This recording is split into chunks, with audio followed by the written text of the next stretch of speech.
Presentation I've entitled The Forgotten General. And of course, I know there are several people who have been generals in this audience, and eventually I guess all generals get forgotten. But maybe this general shouldn't be forgotten. Maybe he should be remembered, because he was a unique individual, as I think you'll find out. Now, on the 19th of November 1940, this forgotten general was buried at Christ Church Cathedral. He died on the 16th of November in Victoria, BC. So when his gun carriage with the casket, which is not a very good photograph you see on the left, was taken out of Christ Church Cathedral, it went north on Quadra Street all the way down to Central Park, whereupon McCall's funeral home picked up the casket, delivered it to Royal Oak Cemetery, and he was cremated. He was escorted by an 850-man marching contingent from the 2nd Battalion C. Scott R from this armory, who were just about to go overseas as part of 1st Canadian Division. So interesting question here is, who was this guy? His name was Sir Percy Lake. That doesn't help you much. Who was Sir Percy Lake, this forgotten general? Why was he living in Victoria? And why was he deserving of a funeral with full military honors? Because it also included a 15-gun salute. And there were thousands of people lined up along Quadra Street to send this guy off. And he was obviously held in very high esteem. So that's what I'm going to do in this presentation, is answer these 3 questions. So this is his full title: Lieutenant General Sir Percy Lake, Knight Commander of the Bath, Knight Commander of the Order of St. Michael and St. George. So he was knighted twice. He was born on the 29th of June, 1855 in Tenby, Wales, and he died on the 16th of November, 1940 in Victoria, BC. So that's his title. But he was also the first president of the Royal United Services Institute, us. He was elected to that position on the 1st of December, 1927. He held it until 1928. And his vice president was a man many of you may know, Cyrus Peck. Colonel Cyrus Peck was also a Victoria Cross winner.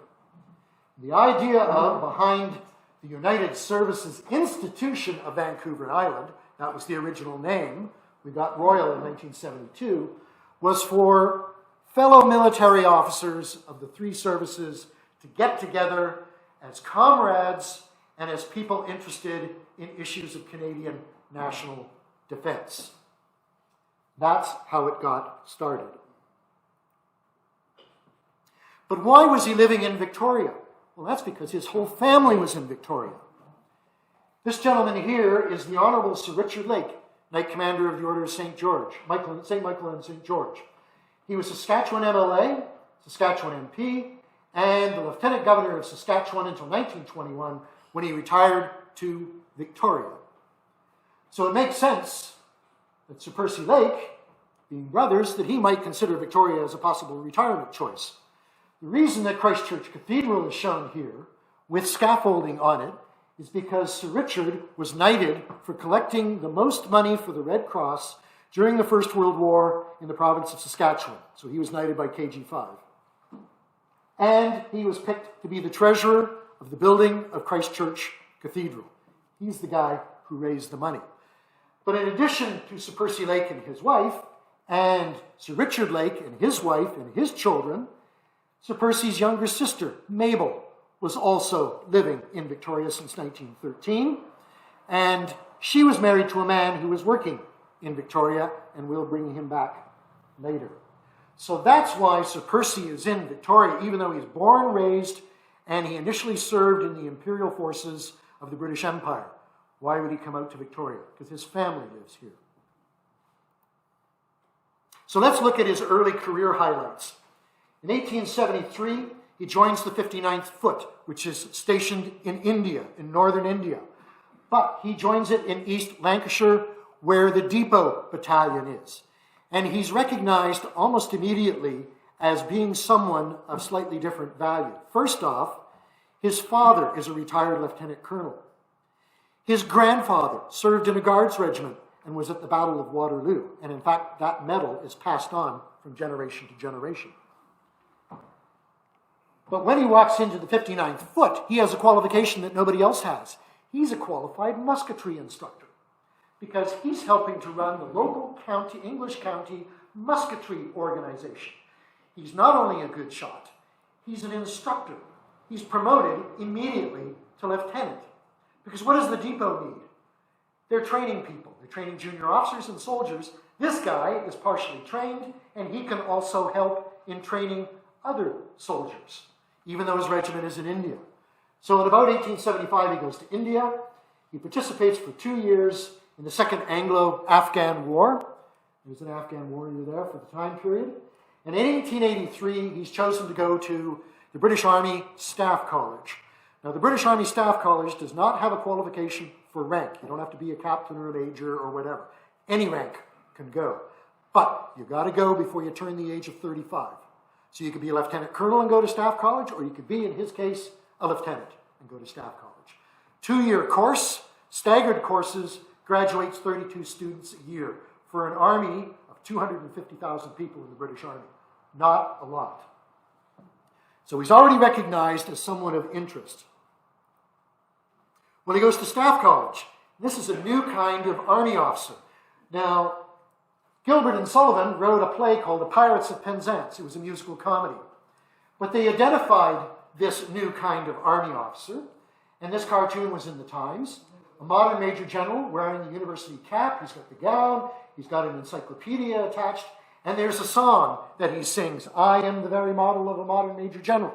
And it was not intended to be an insult, but it did educate the public, the British public.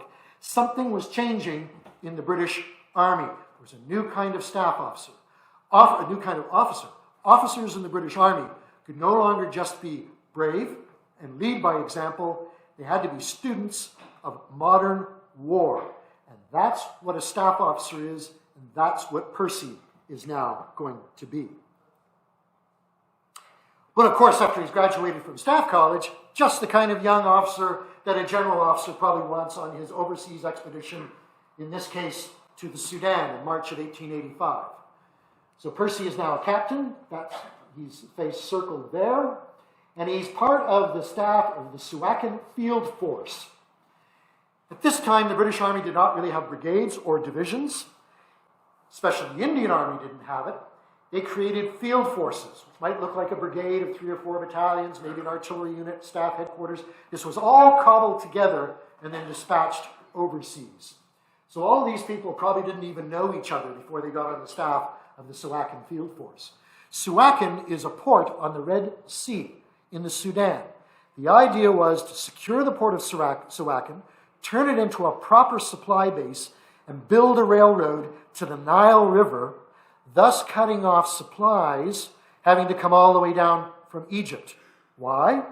Because Khartoum was encircled in 1885. Remember that famous Charlton Heston movie? Khartoum? Khartoum is surrounded and trapped. The British want to try to relieve Khartoum. One idea was the Suakin Field Force, build a port on the Red Sea, or modernize it really, build a railroad all the way down to the Nile, link up with boats, and then be able to get to Khartoum and relieve it. Unfortunately, for them, they're too late. But these guys, which have gone down in history as the Fuzzy Wuzzies, because of their haircuts, which is really just a protection for heat stroke, they were from a tribe known as the Hadendawa. They didn't like these foreigners in their country. So they were fighting the British. They had a big battle at Tofrek, and this is a quote from one of the British officers. No one had ever seen men who could take several Martini Henry bullets and keep coming forward. Men who, if they could not walk, crawled forward in the hope of striking a blow. And the Hadendawa snuck up within 100 meters of the British camp and then launched their charge. They were equipped almost exclusively with razor-sharp swords and spears and shields, very few firearms. The British managed to recover and kill about 1,000 of them, lost 296 guys themselves, killed and wounded. But those 296 were killed or wounded in hand-to-hand combat. Anyway, the Hadendawa said, whoa, we don't want any more of that, and they left the British alone after that. But there were no prisoners taken by anybody in this battle. The Hadendawa, by tradition, never took prisoners. They killed them. They didn't expect to be taken prisoner. They expected to be killed, and the British did. because they were such a risk. They would literally be lying on the ground wounded, leap up, and try to cut you in half with their sword. So this is Percy's first experience as a staff officer. Let's look at some of his other career highlights. By 1893, he's a brevet major. He's promoted while so employed lieutenant colonel, quartermaster general, Canadian Militia Headquarters in Ottawa. Quartermaster general at that time was really the operations officer for the Canadian Militia. By 1899, or sometime between 1899, actually 1903, he's promoted full colonel in the War Office. This is a standard staff officer posting. 5 years in the War Office. And he does it in the intelligence section. So I don't know what countries he's looking at, but he's a highly qualified now intelligence officer. He does a stint as the Chief of Staff to the 2nd UK Corps, which is commanded by Field Marshal Evelyn Wood, another famous British general. He then gets to be Brigadier General. He's Chief of the General Staff of the Canadian Militia. For all intents and purposes, he's basically the commander of the Canadian Army, if you want to call it that. He's promoted Major General. He is also knighted in 1908.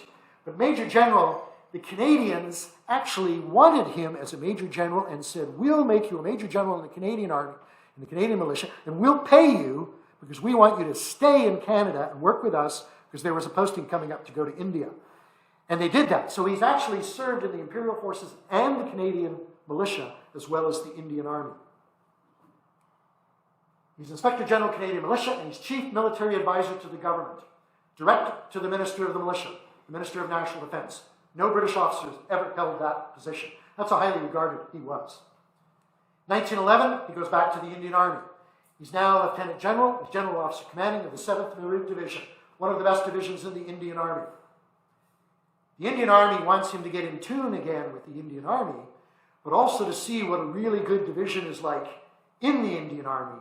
And of course, he's not going to fiddle with that, but he's got that model. He knows what to expect of the rest of the Indian Army. It should look like the 7th Marine Division. He then becomes Chief of the General Staff, India, for the Indian Army from 1912 to 1916. So we're now into the First World War. And in January 1916, he becomes General Officer Commanding Force D in Mesopotamia. And we'll explain that in a minute. Didn't come out in red. That was supposed to come out in red. But anyway. As soon as he's appointed as General Officer Commanding of Force D, which is for all intents and purposes an army command, a small army, but an army command, launched by the Indian Army into Mesopotamia, he discovers that the dispatches that have been sent out from Mesopotamia are a little embellished.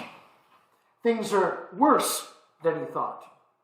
He had not properly appreciated the great natural difficulties of Mesopotamia, weather, disease, etc., and how inadequately equipped Force D was.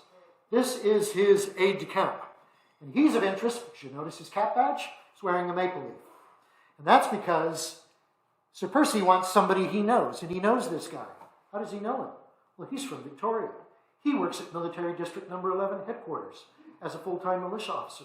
His wife is Mabel Lake, Sir Percy's sister. Sir Percy's sister. So they're all related. So might as well get this guy to come out. And in fact, he pulls him off the Western Front. So who knows? He may have actually saved his life. Now, I talked about Indian Expeditionary Forces, Force A to France. That is what is known as the Indian Corps. 2 divisions. The 3rd and the 7th, 2 of the best divisions. They go and they fight on the Western Front for a year. Actually, it's a little over a year. But the Indian Army is also responsible for sending an expeditionary force to German East Africa, British East Africa, Mesopotamia, which we know about, 2 expeditionary forces to Egypt, and eventually 1 to Gallipoli. Now, the Gallipoli force actually is taken out of the Egyptian contingent. The Indian Army is not an army designed for European operations, which is why it's doing these colonial-type jobs, but it's barely even designed to do that. The Indian Army is overtasked because the War Office in London washes their hands of this. They said, here's your taskings, over to you. You figure out how to do it. You find the artillery. You find the weapons, the ammunition. It's all up to the Indian government. India is a separate government. So the Indian Army is overtasked. Now, Sir Percy's going to Force D. Well, the first thing I think we want to do here is introduce something about Mesopotamia. And here's a nice map of Mesopotamia. It's all kind of in black and white. But I want to christen the ground quickly. Here's the Persian Gulf in the south. Here's Baghdad in the north.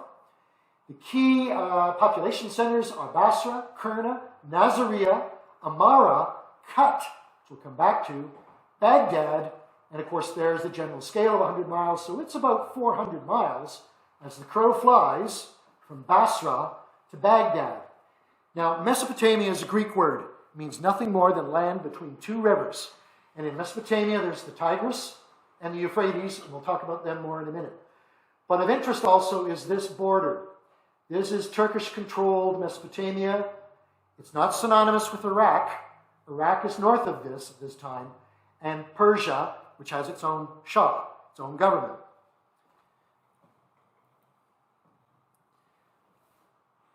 So, Tigris River, you can't see it here because the blue doesn't really come out, but the Tigris River runs along here, all the way up to Baghdad. So you can sail by a river gunboat or a steamer from Basra on the Persian Gulf all the way to Baghdad, and in fact it's one river. And that's what the British Indian forces are going to use in Mesopotamia as their main supply route. They're going to move everything by water. Why?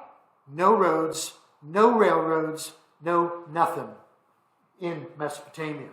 This is the closest thing you're going to get to a road. But there's also the Euphrates River. And this photograph didn't come out. That's great. Anyway, the point I wanted to make here, at Kurna, on the previous map, the Tigris floods every year. And at Kurna, it's about 270 meters wide and 45 feet deep. But in the top of the summer, when it's down at its lowest, at Kurna, it's 10 feet deep. So if you're trying to move river gunboats or steamers down the Tigris, which have a draft of more than 10 feet, you're not getting past Kurna. And in fact, you're not going much farther, because the rest of the Tigris, you need a draft of less than 5 feet. And that doesn't cover for the sandbars.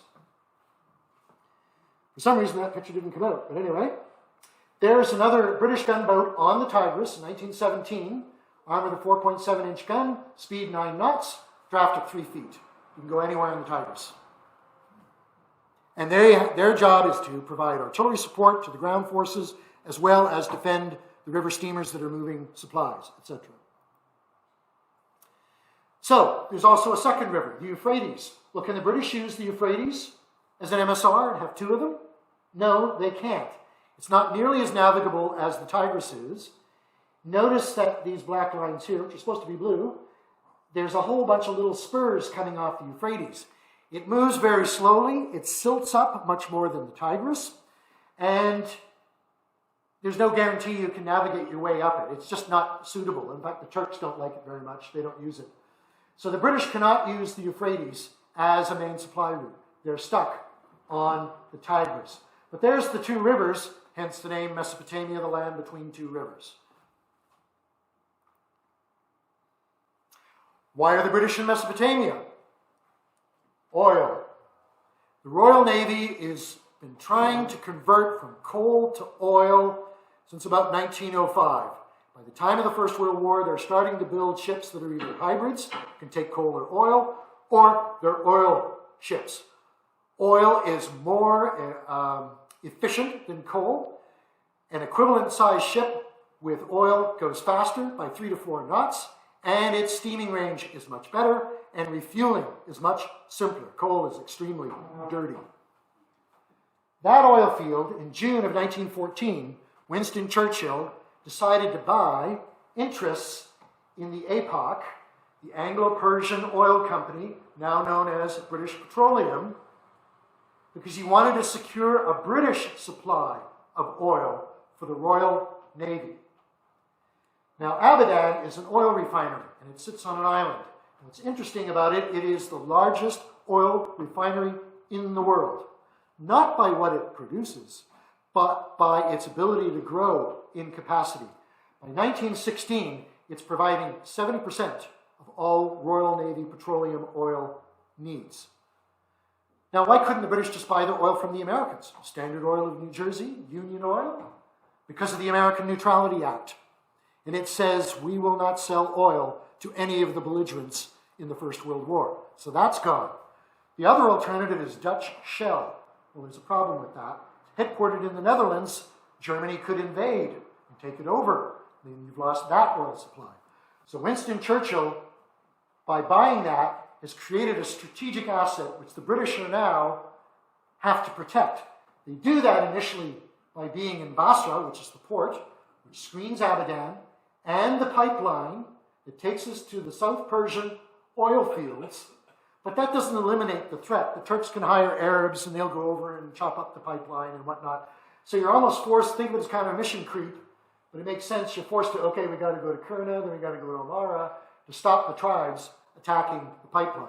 Because, of course, if they lose that asset of oil, that could have an impact on the outcome of the First World War. Way in the middle of nowhere, in Mesopotamia. Nobody's thinking about Mesopotamia. They're worried about the Western Front and maybe a big naval battle in the North Sea. But this could have strategic impact. That's why the British are there. That's why they go into Mesopotamia. That's why they continually creep up the Tigris, and eventually they try to take Baghdad. Why Baghdad? It's the supply base for the local Turkish army. It's an army headquarters, 2 or 3 corps headquarters, reserve headquarters, stud farm for horses, bakery factory, uniform factory, and an arsenal. That's where all the supplies come from. Because Baghdad is not connected to anything by rail. It's connected to a small city about 100 kilometers north, but that's it.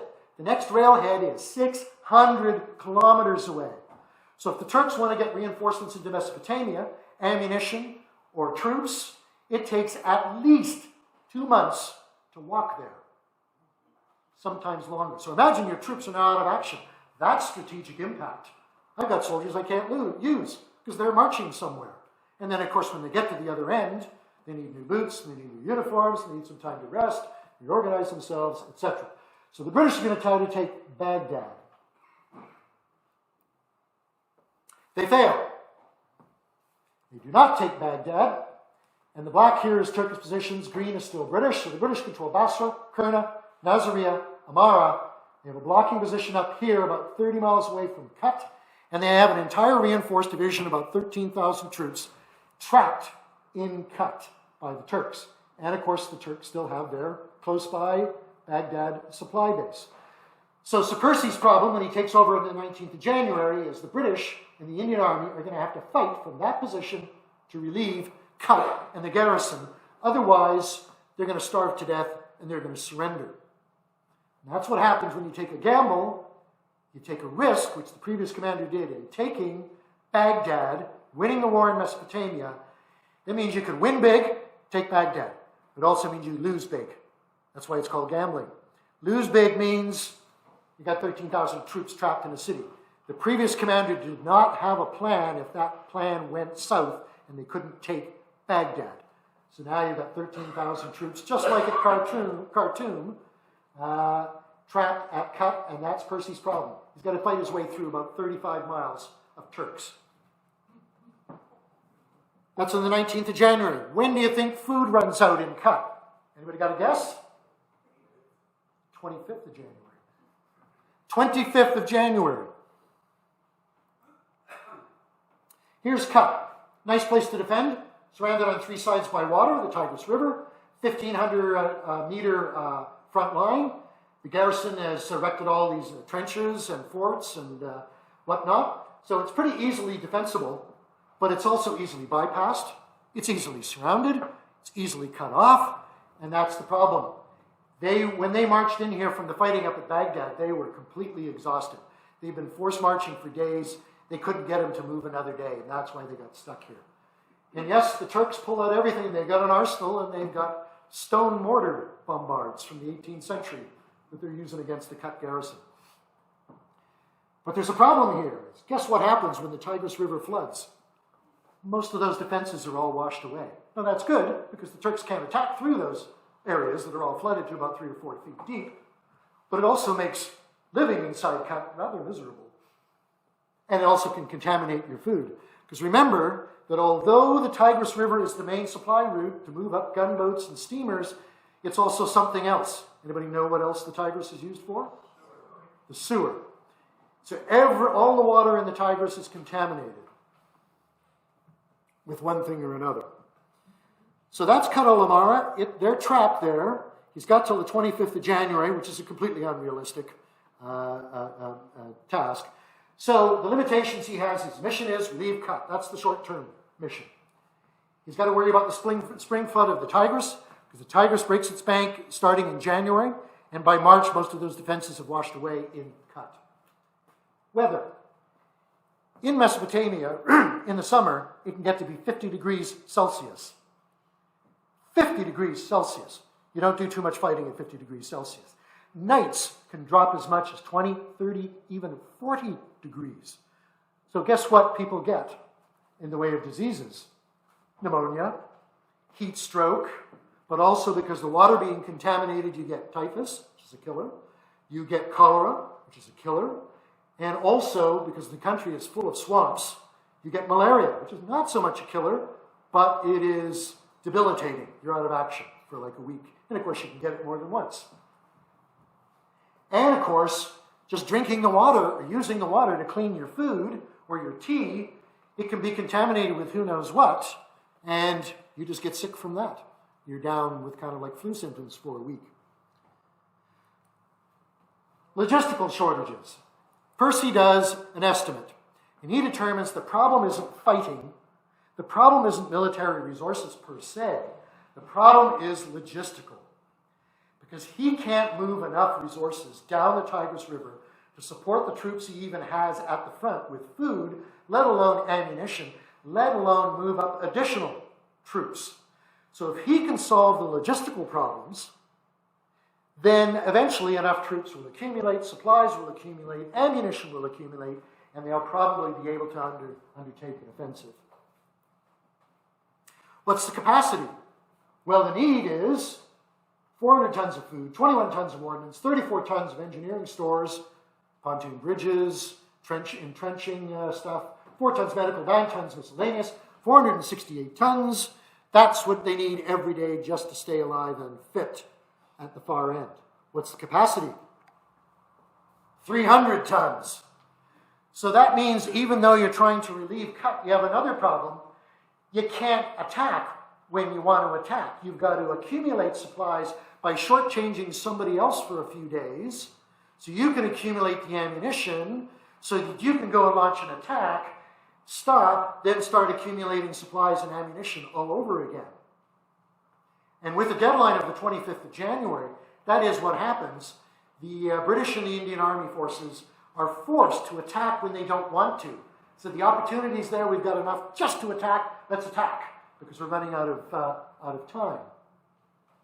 So the actual capacity is 300 tons. Not good. The other shortages that Sir Percy has in Mesopotamia are not enough river steamers, river gunboats, shortage of any second-line ground transport, no trucks, wagons, they don't have any of those. The Turks don't have them either, so they're not much better off. Needs pontoon bridging units, needs labor units to build railways so you can bypass the rivers, even when it's low season. The railroad, hopefully, will keep going. They only have 2 heavy machine guns per battalion. On the Western Front, they have 4, so they're short machine guns. They have no flare pistols. Standard issue on the Western Front. No observation balloons. Standard issue on the Western Front.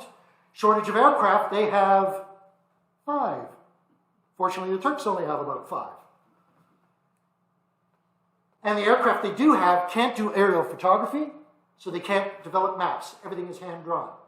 They can't put wireless in the airplanes they have, so they can't do counter-battery fire. So they have no official maps. They have no trench mortars. They can't do counter-battery fire anyway, and they have no heavy artillery. So that's the limitations that he's got. How do you fight through that? Well, here's the problem. Percy has got to have his forces attack through 1, 2, 3, 4, 5, 6 defensive lines of the Turks. What are the Turks really good at? Defense. They're okay at attack. They're okay at counterattack. They're okay at sniping. They're okay at machine gunning. Their artillery is also okay. They're okay at everything. They're really good at the defense. So these are all entrenchments that they have to fight their way through. That means the British and the Indian forces have to conduct frontal assaults. So they're fighting on the Turks' own terms. The numbers here are about British and Indian forces about 1.5 to 1 for the Turks. And sitting in entrenchments might as well be 1 to 2 or something like that. So everywhere you look, the odds are against them not accomplishing much. This position here was one of the most difficult. It is 1,000 meters wide, and it consists of 5 lines of dug-in reinforced trenches. 1,000 meters. And you can't flank it. It's got a swamp on its flank. And oh, by the way, that water's no good either. You can't drink that. So that's the problem. That's about 35 miles to get you to cut, if you can get there. How do they do? Well, they take this position on the 8th of January. They take this on the 13th. When they have 2 Indian Army divisions, the 3rd and the 7th. 13th British Division comes in from Gallipoli. Well, there's a good deal. We came from Gallipoli to this. They attack in here. They manage to get a small hill on the flank. They outflank that position. The Turks run out of it. The British pursue them, and they also take this position. So by the 6th of April, they're there. But they can't get through this position. So Sir Percy and his people, they organize a 2-division night march. 20,000 soldiers on a night march across the desert at night to launch either a night or a dawn attack to take the defenses south of the Tigris, thus connect with Kut. Now you'll notice here that the dates are now well past that 25 January. Well, that's because the garrison came back and said, sorry about that, we miscalculated. We can actually last probably till the end of April. The Indian Army took a lot of casualties, taking those because they were forced to attack because of that deadline of the 25th. Now, when this big attack is, they're short officers who have to speak the right Indian language. They're short NCOs. In a night attack, what do you need in a night attack to coordinate it? Good officer control, good NCO control. The attack almost succeeds, but it fails on the 8th of March. So, while they were doing this, the British, under Sir Percy, are trying to innovate with the resources that they do have. They create machine gun companies by stripping out machine guns out of the infantry battalions. Well, that's not a big deal. All the guys in the Western Front, every brigade had its own machine gun company. Not here, they have to invent their own, because the War Office in London won't support them. They're worried about the Western Front. They do night marches, night attacks. They try feints, surprise at any time they can get it. Aerial resupply. They use their few airplanes to actually drop in food into Kut without parachutes. And this is the first aerial resupply attempt ever in history. But it takes 2 weeks for 5 planes to drop enough stuff to feed a garrison of 13,000 guys for maybe 1 day on starvation rations. So it really doesn't help. They take a steamer, armor it, put 15 volunteers on it, and fill it up with 30 days of ration and try to run it past the Turkish blockade down the Tigris to get to Kut, to extend its time by another 30 days. Well, it doesn't make it. It gets caught by the Turks. They put wire cables and things across the Tigris. A lot of VC winners, DSOs, because they were all volunteers. So they've tried everything. They've tried to innovate. They've tried to use every advantage that they can create. And Kut surrenders on the 29th of April. 11,000 soldiers go into captivity. 2,000 are wounded or sick. And the forces do an exchange. I'll give you 2,000 British and Indian wounded. You give me 2,000 Turkish wounded. Percy says, good deal. They do that. So 11,000 go into captivity, and this is the result of that captivity. The 11,000 soldiers, 4,000 of them died of disease, of starvation, and being worked to death. There's the commander. There's his new boss. KG5 said troops had done all that was humanly possible. And I would agree with that. I hope you would agree with it as well. There was no other alternatives given the situation that Sir Percy inherited. Kut is now gone. Kut has fallen. Now what? Well, Percy wants to lean forward because he knows he can solve the logistical problem. And when he does and gets in more troops, he is going to be ready to attack. And when the weather clears, starting about October, November, he wants to launch an offensive. And they're going for Baghdad. But in the meantime, he's told the War Office he wants more river steamers and gunboats, more transport, labor units, pontoon bridges, etc., observation balloons, and more airplanes. Everything that he's reiterated before. The War Office becomes involved as of middle of February in saying, we're going to support you. You tell us what we want, we'll get it to you. But it takes a long time to move it from England or even from India to get it to Mesopotamia and then try to put it at the docks in Basra, you have to build up the dockyard in order to offload the ships, because it's no good as a port. It has no docks, it has no wharfs, it has no cranes, it has no warehouses, no hospitals, no barracks. You offload onto the beach. Well, you tell me, take a standard freighter, how do you offload onto a beach? Yes, and very difficultly, and it was taking, instead of a few days, 3 weeks for one ship to offload its cargo. So Percy has told the War Office he needs all this support if he's going to do anything. But his priority is the logistical problem. But Cutt has fallen, Percy's health goes to rack and ruin, and by August 1916, he's sent back to England because of bad health. Now, he was 61 years old, maybe not a surprise in this sort of climate and exposure to disease, but everybody got sick in Mesopotamia. The previous commander got sick. His replacement, who's 10 years younger, he dies of cholera. Virtually every general got sick of something at some time. So it's not really remarkable that Sir Percy was suffering from heat stroke, from pneumonia, from stress, combination therein, or whatever. So he goes back to England. And now Parliament is upset because Cutt has surrendered. What the hell is going on out there? So they establish a Mesopotamia Commission, an act of Parliament inquiring into the conduct of operations of war in Mesopotamia, including etc., etc., etc., etc., and who's responsible for this? Departments of government, whose duty has been to administer the wants of the forces employed in that theater of war. So he leaves in August 1916. He's not able to execute his plans because his health gives out. And so he doesn't get the fruits of all his work in getting the steamers going, getting more troops in, and etc., building up the port, etc., solving the logistical problem. So he reports to the commission, and he's basically seconded to them to May of 1917 when the commission issues its report. But in the interim, this is what the Commander-in-Chief India said about Sir Percy. The Commander-in-Chief, Sir Percy, expressed, or sorry, it's General Duff, Commander-in-Chief, expressed his appreciation of the zeal and perseverance with which Sir Percy Lake faced and energetically improved the difficult conditions encountered by him during the tenure of his command. This was a corps commander for what was known as the Tigris Corps, which was the 2 Indian divisions and 1 British division on the Tigris, logical title, the Tigris Corps. And he said, Mesopotamia was believed to be a sideshow, no man's land. The Indian government didn't want it, the War Office in England didn't want it, and people like General Gorringe and all the soldiers and Sir Percy were stuck with trying to execute the government's directions with whatever they could dig up.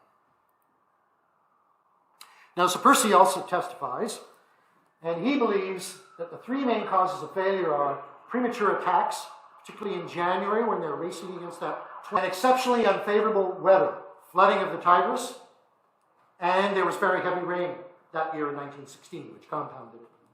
They endorsed his findings but added lack of numerical superiority over an entrenched enemy. And I think they were thinking of strictly in numbers of soldiers, and that would be correct. But Force D under Sir Percy had no superiority in anything. Not in numbers, not in machine guns, not in artillery, certainly not in logistics, not in air superiority, nothing. The best they had was grit and guts and maybe a little tactical finesse. That's all they had. And they never criticized Sir Percy for his performance. They don't hold him responsible. Because if we were to be honest, the task he was given is a shit sandwich. He was given an impossible situation to rectify, and he didn't have the time to rectify it. Everything that was possible with the means to hand had been attempted, Sir Percy Lake. This isn't a throwaway sentence that you hope everybody ignores. He means it. You only have to look at that forlorn hope of that ship with 15 volunteers on it, 30 days of supplies, being told you're probably not going to make it. And they tried it anyway to try to save their comrades trapped in Cutt. They tried everything. There was nothing left. They needed heavy guns for counter battery. Here's the gun they wanted, 60-pounders. They got the first four in the first week of April. Way too late. Too few, too little, too late. The Mesopotamia report did blame the Viceroy of India because he didn't dedicate the Indian government's resources to building up the frontier army of the Indian Army into an expeditionary force. They condemned the CNC India, General Duff, for not preparing the Indian Army. They condemned the previous force commander of Force D in Mesopotamia because he took this big gamble to try to take Baghdad, and he failed. And then, of course, and I'm not saying he did this deliberately, but he conveniently had a health problem and went back to England and left the problem with somebody else. But they never blamed Sir Percy. So Sir Percy retires in November of 1919, and in 1924, he moves to Victoria.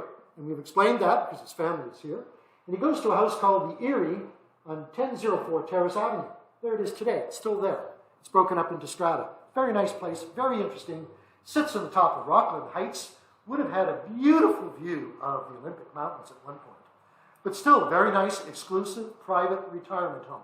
So Percy is probably looking forward to a few years in retirement. No more nonsense with soldiers. No. Because of this man, Field Marshal Earl Haig. In 1925, in July, Earl Haig has just finished organizing what is known as the British Empire Service League, which is all veterans organizations in the United Kingdom under one umbrella. And he thinks that's a great idea for Canada to do as well, to have one umbrella national veterans organization. So he's traveling across the country. He's here in Victoria in July of 1925, literally days before our cenotaph was erected at the legislature grounds. Literally days. And these are the existing national organizations which have a footprint all across Canada for Canadian veterans. It's 14 or 15 of them. Then there are little local organizations. Everybody ever heard of the Gallipoli veterans of Vancouver Island? Returned veterans of Shawnigan Lake? Yep, those are real veterans organizations at one time. So I can find no evidence that Haig ever met Sir Percy. But he probably certainly knew of him, and he might have even have met him, because when Percy took over as the Chief of the General Staff in India, who did he replace? This man. He must have met. But I can find no evidence that when Earl Haig came to Victoria that he ever talked to Percy and said, you need to get involved with helping Canada establish a national veterans organization. That would make a lot of sense, but I can find no evidence. However, he did talk to Sir Richard Turner, and Sir Richard Turner holds a conference in Winnipeg in November of 1925, and they form the Canadian Legion of the British Empire Service League. Sir Percy Lake is their first president of the Canadian Legion, soon to be royal, well, eventually 1960, because he gave the best presentation to the assembled organization or veterans organizations. Now, he has to build this whole organization from scratch. And let's see. See if we can go back. No, it's not going to go back. But he has to build this whole organization from scratch. And at the end of 1926, he has about 20,000 members. When he leaves in late 1928, he has 60,000 members in 800 branches across Canada. Not all nationally organizations of veterans join the Canadian Legion. And in fact, who here is a member of the Canadian Legion? Okay, you may have heard of something called the Great War Veterans Association. That was a national organization that existed after the First World War, and it closed its shop because it ran out of Great War veterans in 2016. And of course, the Army-Navy clubs never joined either. There's a branch here in Victoria. But Sir Percy's support to veterans continues. He's the first president of the Canadian Legion. He's a life member of the Legion Executive Council. He's a life member of Pro Patria Trafalgar Legion branch. He's the grand president of the Canadian Legion, 34 till he dies in 1940. He's honorary president of the Canadian Legion War Service, which in the Second World War raised money to build canteens and libraries and recreational facilities for Canadian soldiers posted overseas. They raised $500,000 in 1940 alone. He's chairman of the Armistice Period Committee. Everybody here has heard of the Poppy Fund, right? Those are the guys who get the poppies, they sell them, they get money, and that goes to help disabled veterans or their dependents. That was what it was before the Legion took it over, until 1932. And he was chairman of that committee. So he was involved every year in selling poppies through that organization and selling wreaths to collect money to help disabled veterans or their dependents. And of course, he's a lifelong member of RUSI. In fact, when he passed away, the then president said, I don't recall him ever missing a meeting. And he probably didn't. And that's what got me interested in Sir Percy, was because when I became the president, I asked the question, who was our first president? He must be somebody of interest. Well, it's this man. If he needed an epitaph, this is it. Yours faithfully, because his legacy is one of public service. And I found this in his chosen words, in his writing, in a book for sale from a rare bookstore in Ontario. So I was searching for things to do with Sir Percy Lake on the internet. Up pops this thing. They said $60. I said, I gotta buy that. Nobody else knows what it is. It'll be lost. So in his own hand, he wrote some kind of dedication to somebody in a flyleaf of the book. I don't have the book, it's just one page. Yours faithfully. If he ever had an epitaph, that would be it. Yours faithfully. So, thank you very much.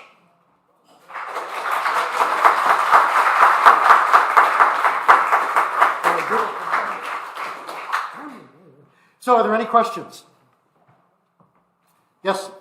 I was going to ask, because I was a little confused when you started off on Mesopotamia there, which army you were talking about, whether it was the army of British India or the British Army. Yes and no. Yes, both. Both. Yeah, and it sort of became a little clearer as we went on. But here's my question, which is going to be the follow-up. Were some of the problems with supply and personnel and all of that because he was dealing with the Army of British India as opposed to the British Army, and the British Army got priority? I would say yes. Also, obviously, the country is, you've got no options. There are no railroads to use. They do eventually build some railroads. There's no roads really to use. Everything has to go down the Tigris, as I said. But yeah, the War Office had tasked the India Office, and thus the Indian government, as under the charge of the Viceroy of India, with all those expeditionary forces I showed you, particularly the one to Mesopotamia, and of course the one that goes to France for a year. So whenever Sir Percy or his predecessor needed or wanted something, they had to go back through the chain of command to the Indian Army and request it. And the Viceroy, the reason he was held responsible is he didn't want to spend the money. As far as he was concerned, this was a War Office problem. And the War Office said it's classic, it is an Indian office or Indian government problem. So yes, India had a lot more resources than you might think. For example, India was building locomotives and railroads in, I think it was Bombay, by a company called Tata, which we all have heard of. They make cars now. So they could get locomotives and those things out, but somebody had to pay for it. So Sir Percy, as Chief of the General Staff in India, had recommended we need to build railroads. And of course, in the back of his mind, he had that experience from Suakin of building a railroad to the Nile River to try to get transport and troops onto the Nile River to save Khartoum. That was probably in the back of his mind. And the Indian government said no. So even when they could propose a solution, the Indian government undercut them. Finally, on about the 10th of February, the War Office realized, hey, we're just shooting ourselves in the foot.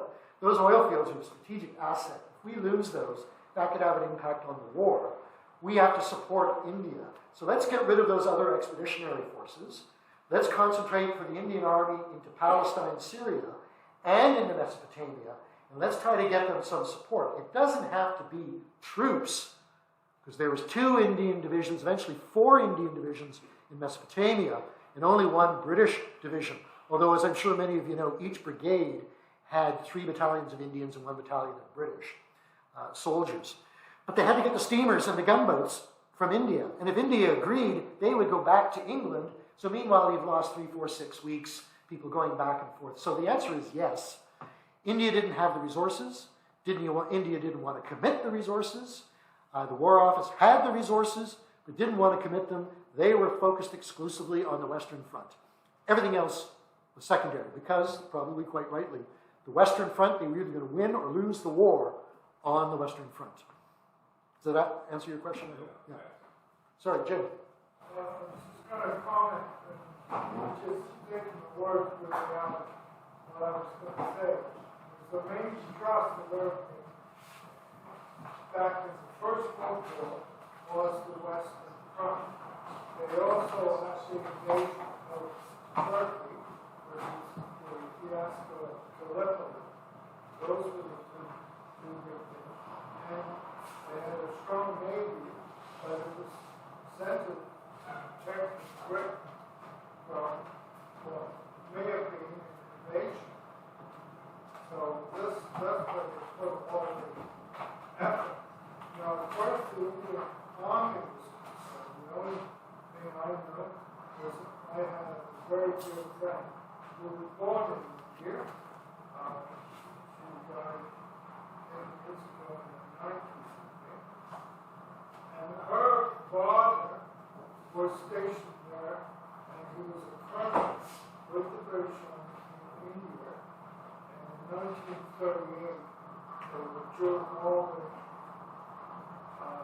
people back, the British people back to their homeland because of the war crimes. We never went back. In fact, they did that in 1914 as well. They had about 10 British brigades of artillery in India, and almost all of them went to the Western Front.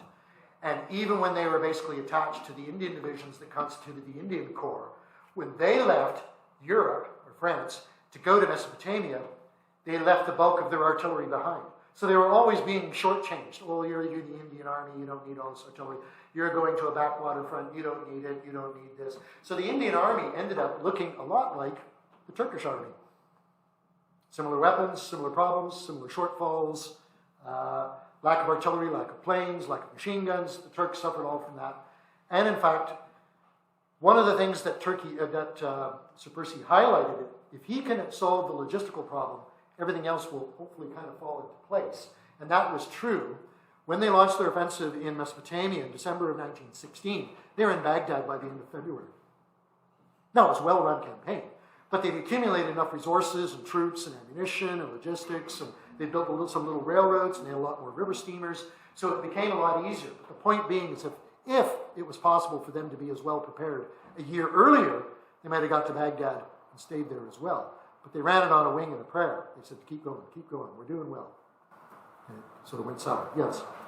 Scott, thanks, that was pretty interesting. I have a question about RUSI-VI. Okay. Has it always met here in the Armory, and has it been periods when it's been moribund or hiatus, or has it been continuous ever since 1927? It's been continuous since 1927. I have a list I found in some of our sort of archives of all the presidents up to from 1927 to 1972, and there's no hiatus. It never faded. Now, it had different numbers. Obviously, sometimes it had several hundred people. Now we have about 128, 130 right now. But that's always moving and whatnot. So it's never gone away. It's always been here. And it's always sort of focused in, I think, on two things. One, an interest in national defense, Canadian national defense, an interest to a degree in veterans affairs, but also maintaining and memorializing the military heritage of Canada and its citizens.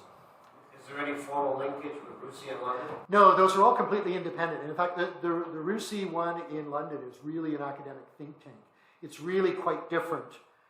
We are more in sync with, say, RUSI's in Australia or India. There's some United Services Institute in India, Australia, New Zealand, etc., in any Commonwealth country. It would be similar, one sort of club at a time kind of routine, standing on its own with its own members and its own finances, etc. What in Halifax, I believe. Yeah, there's a RUSI Nova Scotia. There's about 8 or 9, I think, across Canada. So probably all about the same size, maybe 80 to 120 members, something like that. Sorry, there's a question over here. Jim. Thank you, Scott. Brilliant exposition.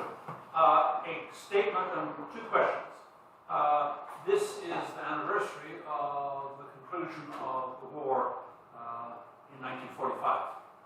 So an interesting moment for us to recall. When it came to Sir Percy Lake, did he have any family papers? Was there any sort of archival record that you were able to pursue? And descendants, did he have family, and did they serve, or did they figure in Victoria affairs subsequent to 1940? Good question. The answer is he had no children, for whatever reason, and so there's no direct descendants from him. His brother had several, I think had 2 girls and 1 son. Anyway, the oldest son joined the Canadian, I believe the Canadian Army, and served. And I believe his son served as well. And as far as I know, they were both members of RUSI at their respective times. So there was a long history of a military family, because as I mentioned at the beginning, his father had served in Canada, and in fact, married an English-Canadian girl born in Quebec City. So they were very as Canadian as anybody else who immigrated here. And as to papers, I think I've done a fair amount of research. It's not complete, of course. There's always more things to look at. But I looked up his will and his probate. And I thought that would perhaps give a clue that maybe some papers have been passed on. But that's where I found out that his grandfather had served at Waterloo. Because he said, I want my grandfather's diary and his Waterloo medal, Captain Charles Lake, to be passed on to my wife, then to go to my younger brother, and then to go to his eldest son. So in theory, if that followed true, that probably takes you up to about 1950s anyway. So there's a Waterloo medal running around somewhere. What kind of shape it's in? But no, couldn't find any papers, and I heard anecdotally through the grapevine that some other people had looked into Sir Percy years ago and had talked to the family, and the family said, no, he never talked about any of that military stuff. No, we don't know anything about any papers. And I think, as I said to you when we had lunch together, I think Percy was a man who, he did his best, he was comfortable in his own skin that he had done it, and he walked away from it and said, let history be the judge. He never wrote anything. He was quite a public speaker in Victoria, when he lived in Victoria. He never once talked about the military, except once, which was then Andrew McNaughton, who was commanding officer of Military District Number 11, gave a talk, I think it was in 1939 or 1940, talking about tanks and technology and the new battlefield in the Second World War.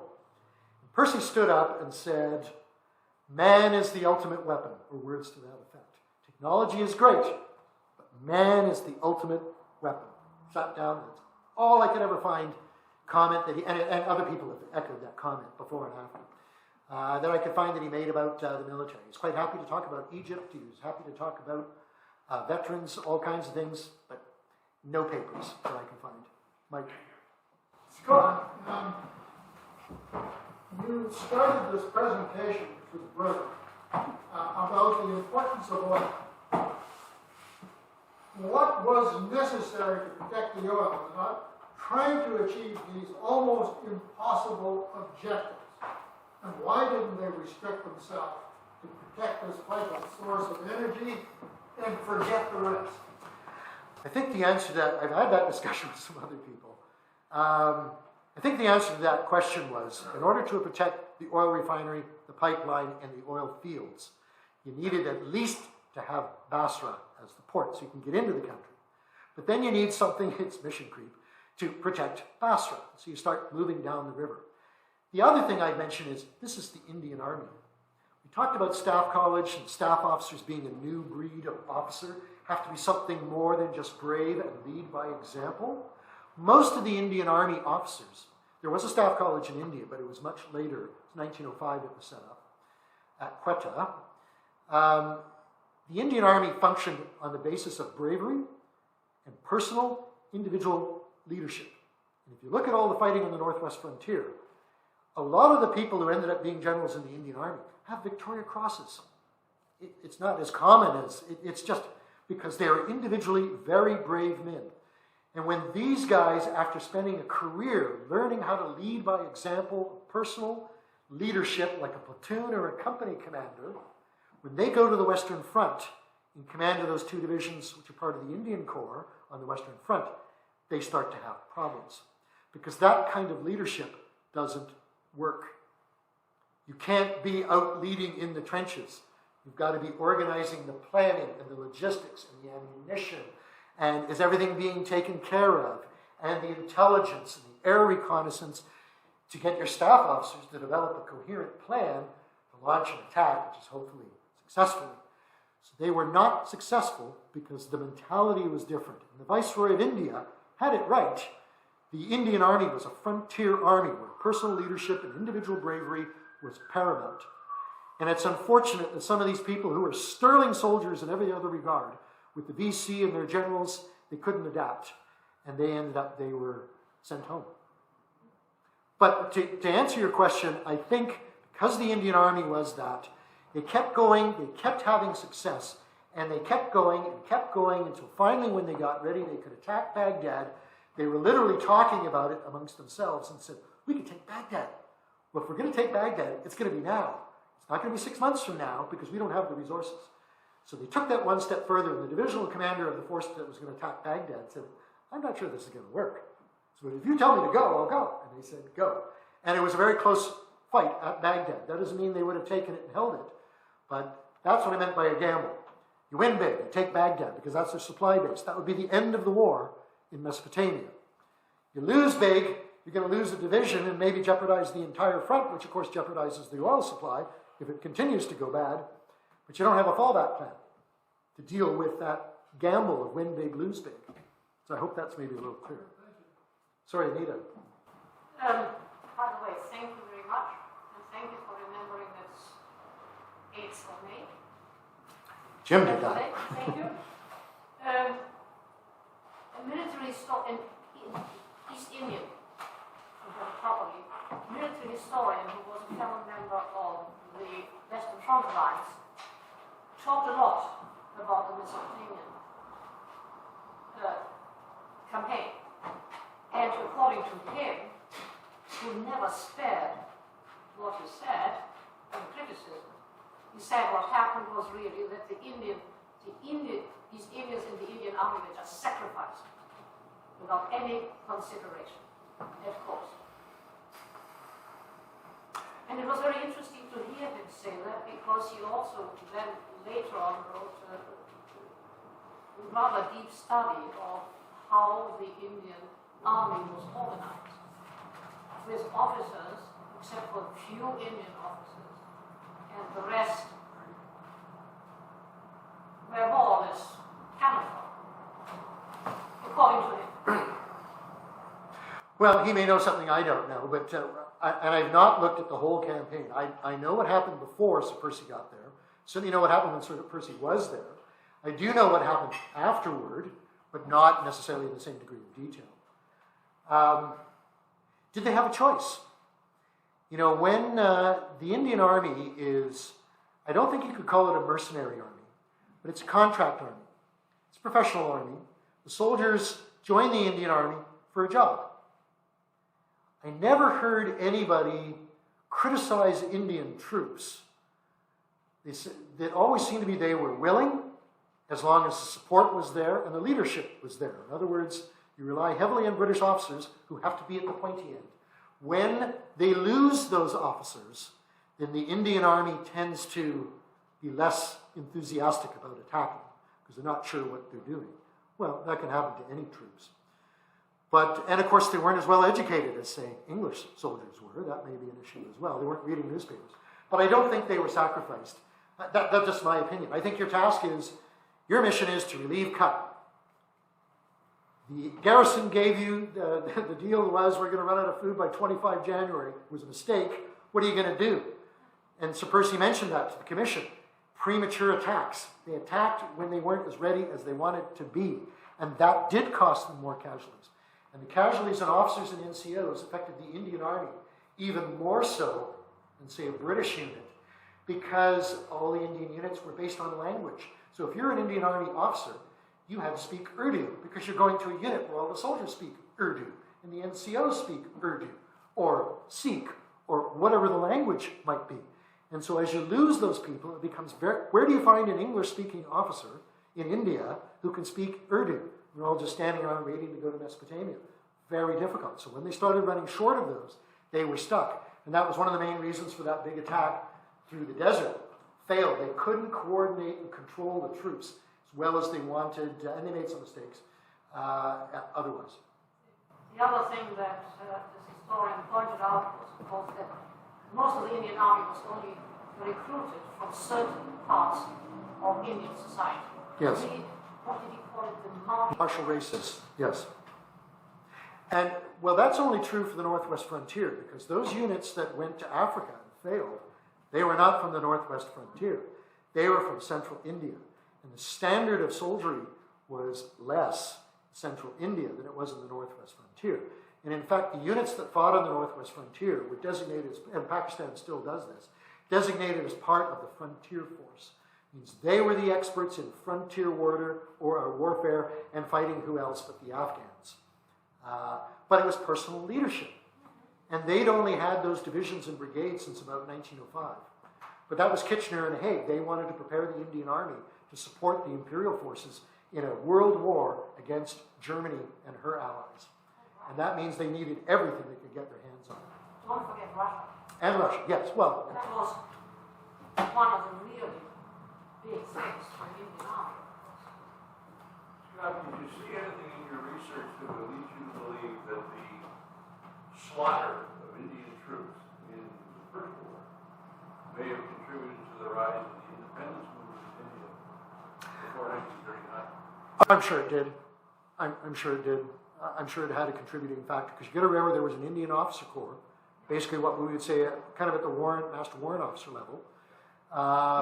And of course, if they were any English officer would outrank them. But I'm sure it had an impact. I can't see how it couldn't. And in fact, I know some Indian citizens who say that the Indian Army's participation in the First World War is never talked about in India. It's virtually a piece of history that, oh, that's the Imperial British Army, and it's just kind of brushed aside. So it's been lost. But I'm sure it must have had an impact on people thinking, you know, especially when the Second War comes around, oh, here we go again. And the history is during the Second World War, people are starting to think more about that. So, any other questions? Oh, sorry. Well, how was it that Percy Lake, the British officer, ended up in Ottawa in the first place? Well, of course, the Canadian militia and the Dominion of Canada were part of the British Empire, and the British had always sent military officers to be the commanding officer of the Canadian militia, as an example, and to provide advice to the government. And in fact, Sir John French came out on an inspection tour and did an inspection of the Canadian militia, training methods, organization, weapons, etc. So that was always there. But after 1870, the British Army withdrew virtually all their forces out of Canada, but there was still a British Army officer in Canada who was nominally the commander of the Canadian militia. But that changes with Sir Percy, because in fact, what the government wanted, Sir Frederick Gordon was the Minister of Militia and National Defence, they wanted a Canadian to be Chief of the General Staff of the Canadian militia. Well, they looked at Percy and said, good God, you're a Canadian. And Sir Percy was. He hadn't been born in Canada, but his family moved to Canada in 1883. So that's his parents and his siblings. Settled in Saskatchewan. And, of course, there is no Canadian citizenship. But there is, on each census, 1911, 1921, 1931, there's a column for nationality. And under nationality, it says if you're a British resident and you live in Canada, as long as you're a resident here, your citizenship is Canadian. So Percy's entire family got their citizenship de facto as soon as they were registered in a census. But in fact, just by settling here. And in fact, Sir Percy, when he filled out the 1931 census, there's a question there that says, okay, where were you born? England. Oh, if you were born outside of Canada, when did you arrive in Canada? He said he and his wife arrived in Canada in 1883, which is not true, but his family arrived here. So he was thinking Canadian and probably always intended to link up with his family. They just happened to move to Victoria. Link up with him in Saskatchewan and settle here. So you call them settlers, call them colonials, call them whatever you want. They were Canadian. And Frederick Gordon said, as far as we're concerned, you're the first Canadian chief of the General Staff. Not Sir William Otter, who followed him, but the history books say it's William Otter because he was born in Canada. But Sir Percy considered himself Canadian, and he lived here for 16 or 17 years after that. There's a parallel in that, Scott, and that's Kingsmill, the first admiral of the RCN. A very similar thing. He was Canadian, served to the RN, and then came back to become the first Admiral of the Royal Canadian Navy. Just a quick one. You know why his family moved to Canada? What attracted them? Well, I can imagine what got them out of Saskatchewan to Victoria, but but I don't know why they chose. Apparently, they bought some kind of big farm. It was near Wentworth, Saskatchewan. So they had some kind of large farming concern, and the whole family was there. And so Percy would have been there, except of course he was pursuing a career in the army. And then when Sir Richard Lake, retired as lieutenant governor, he went to Victoria, and obviously they had visited Victoria. Sir Percy had been here a couple of times to visit his sister and whatnot. So they knew Victoria was kind of a little bit of England. The climate was reasonable, and historically, Victoria was full of a lot of people from India who had been in the Indian Civil Service or the Army. They didn't want to go back to England because they couldn't afford it in an Indian Army pension, but they could in Victoria. And so that's where things like the Union Club came from, and Victoria getting its sort of nickname of a little bit of Old England. It was because there was a lot of English people here. So that would have been very appealing to somebody. You'd run into people you know, or you would feel comfortable, and your family is here, and so you'd settled here. And of course, in that day and age, whether he was living in Victoria or England, it's all part of the British Empire, so didn't see any disconnect in that sense. Just in response to the question, why did people move to Saskatchewan? It's a very popular place. Elon Musk left South Africa and initially moved to Saskatchewan. Obviously following in Sir Percy and his family's footsteps. Yes. But any other questions? Okay, thank you very much.